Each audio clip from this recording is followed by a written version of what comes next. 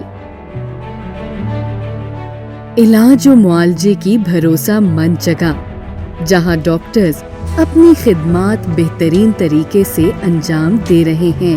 دل کا مرض ہو یا دماغ کا، ٹی بی لاحق ہو یا آنکھوں کا مرض، جلد کی بیماری ہو یا اندرونی مرض، جوڑوں کا درد ہو یا فالج کا مرض، یہاں ہر بیماری کی تشخیص کی جاتی ہے. یہاں ہے ماہر سرجنز اور جدید ترین آپریشن تھیٹر. فیملی پلاننگ اور گائنی کے لیے ایک محفوظ جگہ جہاں ماں اور بچہ دونوں کو انتہائی نگہداشت میں رکھا جاتا ہے. یہاں ہر طرح کے lab test, X ray, CT ٹی اسکین اور M R I qualified staff کی زیر نگرانی کیے جاتے ہیں. ہم انسانیت کی خدمت دل و جان سے کرتے ہیں، اس لیے ہمارے ڈاکٹرز ہر وقت خدمت خلق میں مصروف عمل ہیں. رابعہ ویلفیئر ہسپتال. مزید معلومات کے لیے ہمارے کسٹمر کیئر نمبر پر کال کریں